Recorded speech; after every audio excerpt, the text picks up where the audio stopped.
Alright, oh, you're reading that? Okay, for one, you're not even reading. And two, you've got a Roswell DVD, which doesn't even make any sense. You can't read DVDs.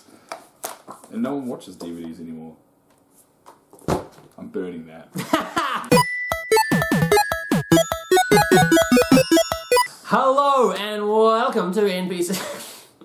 Hello and welcome to NPCs of Tal'Dorei.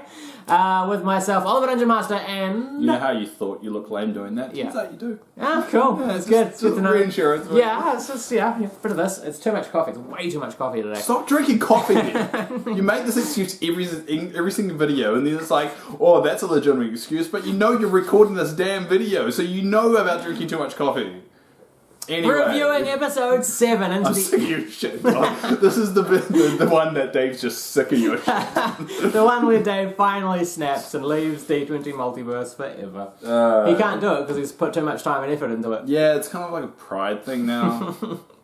Welcome to NPCs of Tal'Dorei, reviewing episode 7, some of the classic Critical Role. The Throne Room. The Throne Room. Yeah, so basically this is a continuing journey into the Umberhold. The Umberhold, which is a wonderful name. It's a big fortress. Yep. With magma around, with all dark dwarfs in it. And Duragar. Ithilids. Yep. You got it right. Okay, it's the first time in 5 videos. So they found... Ithilids. Damn it. You had it going. Why would you go? Why would you try it? So they found Kima aboard. Yep. So part 1 of their mission is successful. They found her. Now the task of getting her out, which is probably more difficult. Yeah, so basically they kind of go by room, just trying to work things out. They see some guards, they take them out and move along. Stealthily looking around corners and stuff. If you've ever played, seen, or even heard of D&D, you're familiar with this concept, and it's classical. I start to think it's not classical when your DM just throws boss after you with no guards. But, You survived, so no harm, no foul. I'm pretty sure that we're in combat with a boss right now. Look, no one wants to hear about our games. They have a critical role, and that's what we're going to deliver. So, essentially, they want to find Kima's stuff. She had a whole bunch of magical items and armors and stuff that was taken off her when she was captured. She really wants that back, so that's what they're trying to do. Yeah. What races? Kima? Halfling. There we go. Good, you got it. I know, right? You've been calling a dwarf for so long. Well, Kima the dwarf. It's because it's Kima of Vord. I'm always in my head going Kima the dwarf. I work on rhymes. It's a little bit racist. Man. Essentially, they start sneaking through hallways. Grog is not there. He's there. It's very rare not to have a Travis. Yeah, he's there every week most of the time. Who would you say? Except for this week. like Ashley is probably the one that misses it the most because she's got TV schedules and stuff. But yeah, Travis or maybe Percy. They're usually there 100% of the time. Yeah. Sam normally is away. Liam is pretty good. Liam's usually there as well. Matt's always there. Well, you can't really have 6 players. You can say Matt is the one that always turns up. It's true. It's true. You never consider him a person. So anyway, they're stalking through the place. However, they keep coming through like barracks rooms and armories and places that should be full of people, and no one's there, and that kind of freaks them out a little bit. It's a big fortress, and they're making a little bit of noise. Yeah. So. Scanlan takes a dump on someone's bed because... I would shit in your bed. You threatened multiple times to shit in my bed. You don't know this, guys, but outside of these videos, I threatened to shit in his bed. Every time we're having an argument or anything, he's like, look, do it my way or I'm going to shit in your bed. It's because eventually he's got to say, fine, go ahead, and I'm going to do it. And he can't get mad because he told me to do it. Anyway, no one's here for our personal off-camera squabbles. They're here for our wonderful on-camera personas. No! I love my bed. Please don't. The bedspread was really expensive. I didn't pay hide for it with the multiple Pikachu. Look, 2 is not. It's fine. That's the 2 that I can see. Anyway. Essentially they shit on the bed. Keyleth wants to communicate with where Set and Duragar, and Keyleth goes to Grog. All right, here's the plan. You jump in, do some swinging stuff. I'm going to swoop in, and then Matt goes. You do realise you're still in tiger form and therefore unable to convey that. And Keyleth goes, I'll just say it with my eyes. Yeah, she wanted him to do a fastball special, and do you know what that reference is? Baseball. No. So basically, it sort of comes from baseball, but in So I'm partly right. It's partially. So it's an X-Men thing of when Wolverine gets picked up by Colossus and gets thrown as a fastball. Right. It's called speedball or fastball special. See, we're dropping facts on this show. You don't get that on Could be other wrong, shows. but that's We're dropping things that could be facts. You do not get that on other shows. Yeah, I mean, is this even critical role? I don't know. A banana is technically a berry. Anyway, I mentioned bananas in this. sorry, I forgot. It was the only fact that came to mind. Essentially, they're sneaking around this place. And they fall into a trap. Yeah, the half of them go into a room and boom, the thing shuts behind them, splitting the party. Never split the party. All the fire goes out, and they're plunged into darkness. Not too many of the people on the other side of the wall have dark vision, so low light. Anyway, essentially, they all have to make an intelligence save, which is always bad news. And I think it was Scanlan and Pike get this horrible emitting screech within their minds that stuns them. They can't take any actions. Basically, they were trapped in a dark room with mind flayers. Yes. Illithids. You did it again! I'm so proud of you today, Dave. Illithids. Yay.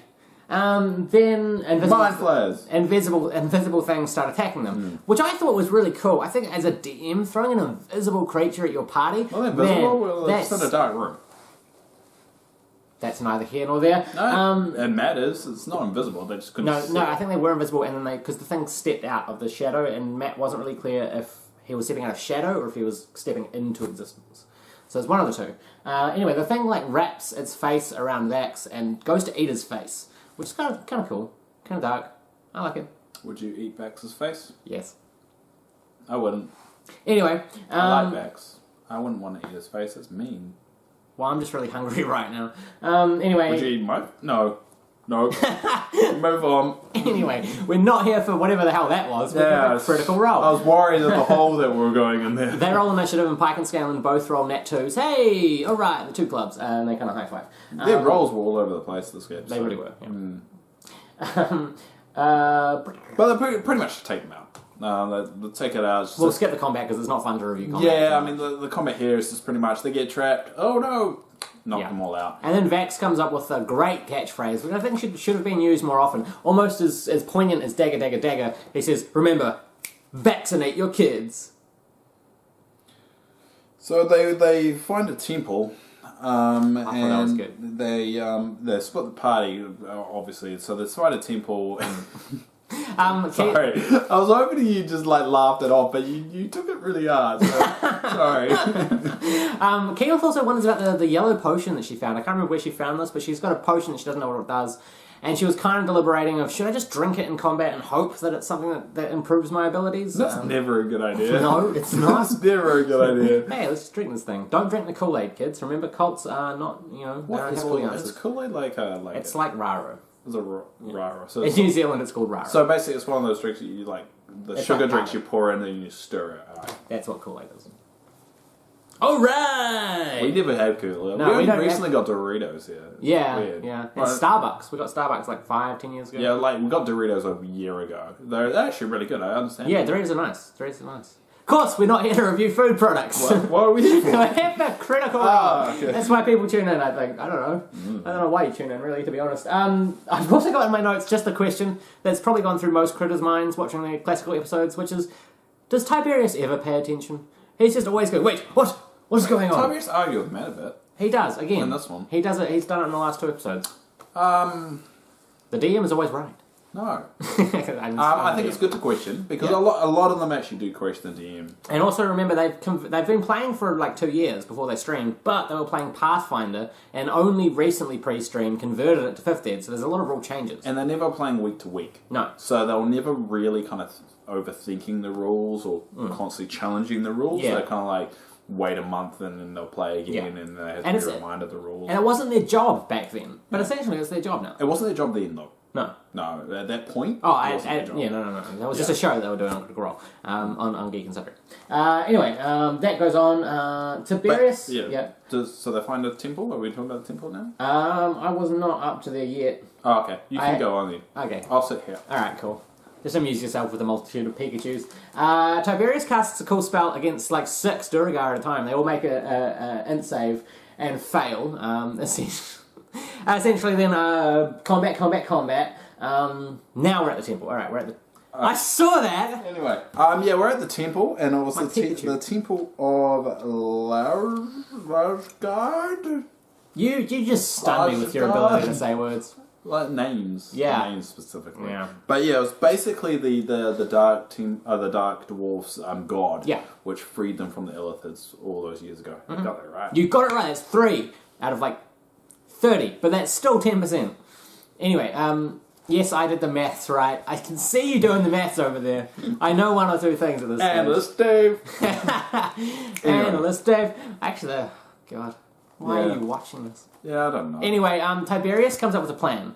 He comes up with a plan to impersonate their god, walk into the room where the big bad guy is, riding a giant scorpion, aka Keyleth, and essentially roll some bluff and hope that they can just talk the situation. To be honest, it's a pretty good plan. Yeah. I liked it. Yeah. It's very clever, and whoever came up with a plan such as clever as that should be very proud of themselves. Anyway, so they go. True. We've got nothing to say there. I want to ruin the moment, but it's not really ruinable. Laura gets mad at Tiberius for taking too long, is another note that I've gotten here, because he was really taking a good amount of time with his combat rounds trying to decide what to do. But anyway, they go into this room, and essentially Tiberius shouts as their god to the Duergar, lay down your weapons, I am your god, you know who I am, put down your weapons. Yeah. Because they've got thaumaturgy as well. Thaumaturgy, sorry. Makes the voice go louder. Very useful spell. Very, very useful. And low level as well, so you can get it quite early on. Basically, good cosmetic weapon. Ability, actually. It's like, because in the classic, like, 1st, 2nd edition, essentially it was always the rogue, the thief, that would pick up a pebble and throw it down the hallway, and they'd go, what? And then attack them from behind. You can still do that in Metal Gear. You can, yeah. Or what was that other one with the dude, the Japanese one, Tenchu Stealth Assassins? Now that was a good game. I so know what that is. It's a PlayStation 1 game. It was great. Anyway, we're not here for PlayStation 1 reviews. No, but Tekken was good. Tekken was good. Tekken Tag Tournament, I would have... I would have done better at school if we didn't skip school so much to play Tekken Tag Tournament. That was the reason. Yeah. Anyway, the reason why I was so bad at school was because of all the Xbox. Yeah, exactly. Nothing to do with personal responsibility. Nah. Anyway, Tiberius, in the midst of this conversation, throws Fireball and combat once more. Roll initiative. I've just got some stuff in there. Now, there's a Basilisk in this room. No, a Medusa? Was it a Medusa or a Basilisk? It was a Basilisk. Basilisk. Kima gets turned to stone. Tiberius gets stoned as well. Tiberius gets turned to stone. Kima is a badass, is what I've got written in my notes, because she starts doing some pretty cool paladin type stuff with Divine Smite and whatnot with her great. I think this is when they fell in love with Kima. Yeah. She proves herself in battle as being frickin' awesome. And then Scanlan, with the line, "What am I doing? I've never hit anyone with a sword before," gets the first ever on-stream, how do you want to do this, for Sam Riegel. It's his first ever, how do you want to do this? On stream, and he does it with a sword, which is right. He never uses a sword. He had no idea how to roll for an attack when he's a spellcaster. He had no idea what damage it did. He just thought he'd try it. This is when Grog gets dimension doored out of the room by the Queen. So just to recap, so in the throne room there was King Murgle and Queen Hula? Yeah. Ula? Ulara. So it's King Morgold and Queen Ulara. Yeah, there we go. And so basically she takes Grog away from us. Grabs him and pulls him through a dimension door. It closes and he's vanished. He's gone. They've lost Grog. For the second time, I think it was. Yeah, and this is where Grog dies, and this is the end of Grog. Yeah. That was it. Yeah. And Grog never seen again. No, he falls out of the dimension door into a flock of sheep, and they eat him alive. Totally true. We nearly sold that. Didn't make it. And then you ruined it with the sheep. No one's going to believe it. They'll just watch the next episode. And then they're just going to be like, whoa, we can't trust them. No. Look at that light. It was a bunch of sheep. Analyst Dave. Anyway, we had to say sheep though, and we're New Zealanders. You know how much crap we get already for sheep, and you had to throw in the sheep, like sheep just eating people. That's actually a great fear of living in New Zealand. You're constantly walking down the street, like, was that a sheep? Is it going to eat me alive? Kind of thing. It's tricky living here, I tell you. It's tricky. You should be in constant fear of me killing you. I fear more of you shitting in my bed. Anyway, they essentially at this point, Matt, which he doesn't do this too often throughout the campaign, but he does do it now. He pulls out an hourglass and says, right, lava is pouring through, the place is going to go up, run, basically. And that's what they do. Yeah, I don't know if I ever heard an explanation why he got rid of that. Yeah.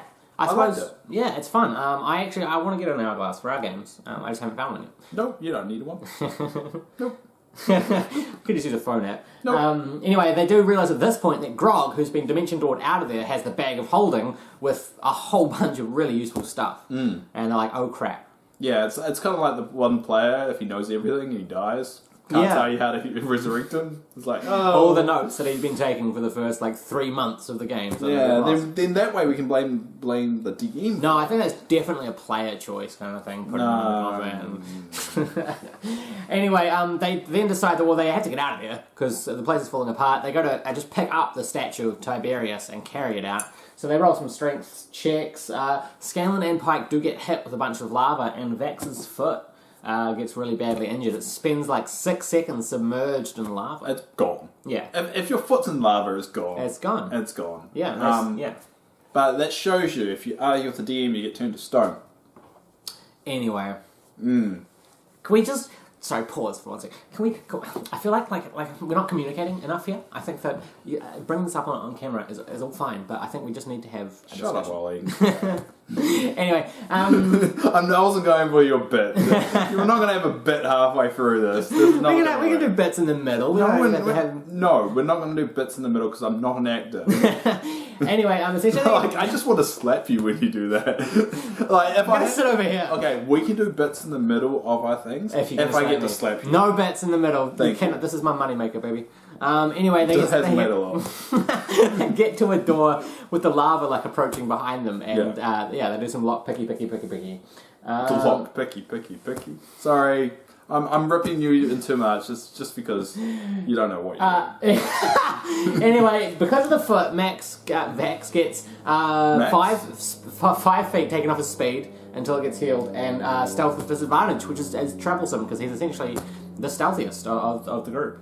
Yeah, he's a rogue. Exactly. Stealth. That's the end of the episode. Yeah. That's basically where it finishes. So pretty much, the episode was go through a few fun things, find the king, cause a ruckus, and then lose Grog. Yeah. Through a dimension door with the bag of holding and all their magical items, most of them. All the useful potions and magic carpets and stuff. Now the question I have for you is, did they do it deliberately because he wasn't there?